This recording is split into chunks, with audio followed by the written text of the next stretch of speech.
بسم اللہ الرحمن الرحیم۔ خلیفۃ المسلمین بننے سے پہلے وہ بڑے ٹھاٹ باٹ سے رہتے تھے۔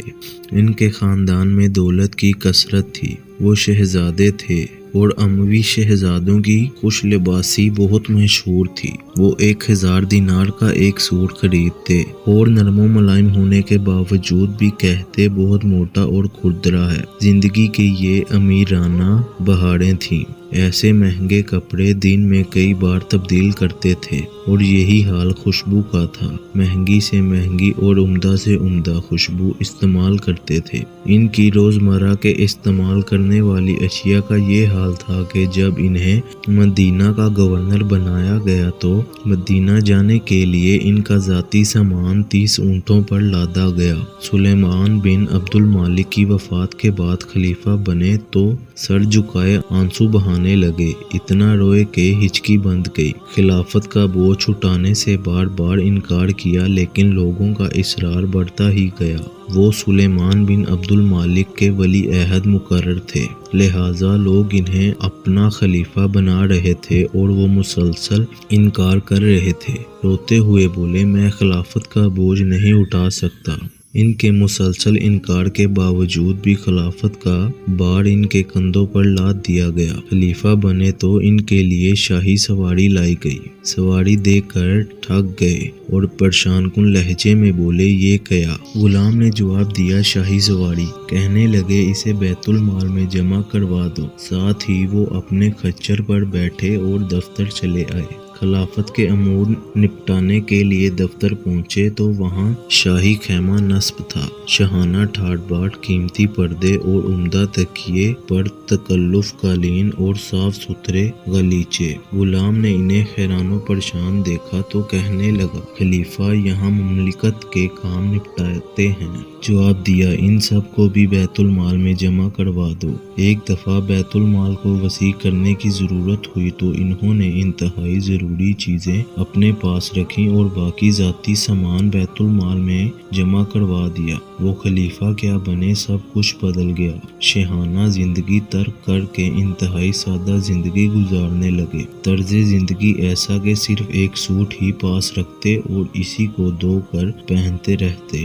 کہاں وہ ہزاروں درہم کے قیمتی نرم و ملائم سوٹ جو دن میں کئی بدلتے، اور کہاں موٹے کھدر کا ایک سوٹ جو کئی دن پہنے رکھتے۔ ایک دفعہ عجیب واقعہ پیش آیا۔ خلیفہ کا ایک سوٹ اتنا پھٹ گیا کہ سینے کے لائق نہ رہا۔ جب کپڑے پر پیوند لگنے کی کوئی جگہ نہ باقی رہی تو انہوں نے 8 درہم کا نیا کپڑا منگوایا۔ کپڑا سامنے آیا تو ہاتھ میں پکڑتے ہی بولے، یہ بہت ملائم ہے۔ پاس ہی کھڑے آدمی کی ہنسی نکل گئی۔ خلیفہ نے دیکھا تو بولے، بلا وجہ ہنسنے کا مقصد؟ آدمی نے جواب دیا، جب آپ شہزادے تھے تو میں 800 درہم کا ایک ریشمی کپڑا آپ کے لیے لایا تھا تو آپ نے فرمایا تھا کہ بہت موٹا ہے، اور آج صرف 8 درہم والے کپڑے کو بہت ملائم کہتے ہو۔ اپنی زندگی کی آخری بیماری میں جب مبتلا تھے تو مسلمہ بن عبد المالک نے اپنی بہن اور خلیفہ کی بیوی سے کہا، خلیفہ کی قمیض میلی ہو گئی ہے،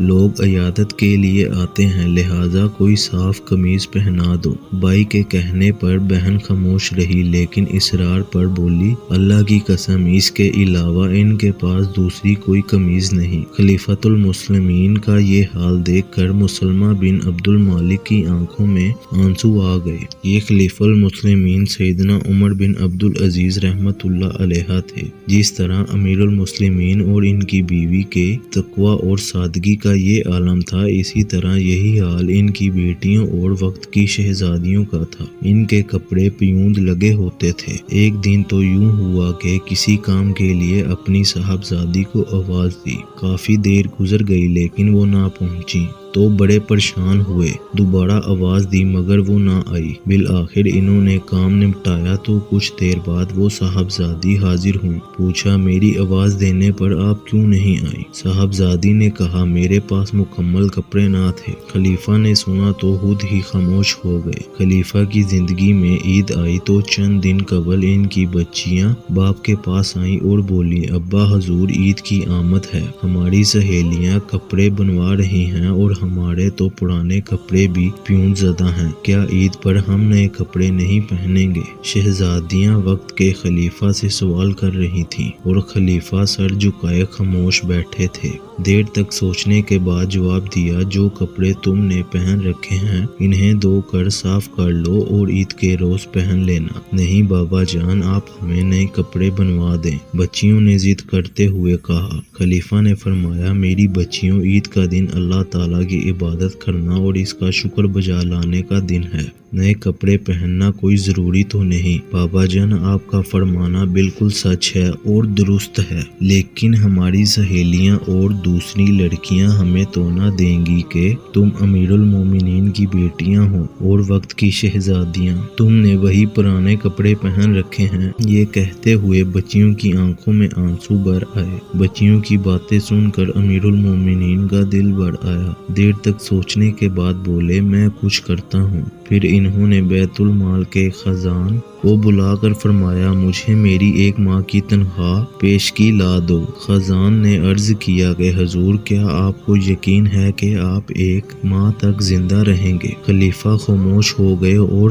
خزان کی بات بجا تھی، موت کی کسے خبر ہے کہ کب اور کہاں آ جائے؟ بولے، جزاک اللہ، تو نے بے شک عمدہ اور صحیح بات کی۔ خزان چلا گیا۔ خلیفہ نے بچیوں سے فرمایا، پیاری بیٹیوں، اللہ عز و جل اور رسول اللہ صلی اللہ علیہ وسلم کی رضا پر اپنی خواہشات قربان کر دو۔ کوئی شخص اس وقت تک جنت کا مستحق نہیں بن سکتا جب تک وہ کچھ قربانی نہ دے۔ یوں خلیفۃ المسلمین عمر بن عبدالعزیز رحمۃ اللہ علیہ کی بیٹیوں اور وقت کی شہزادیوں نے پرانے کپڑوں میں عید ادا کی۔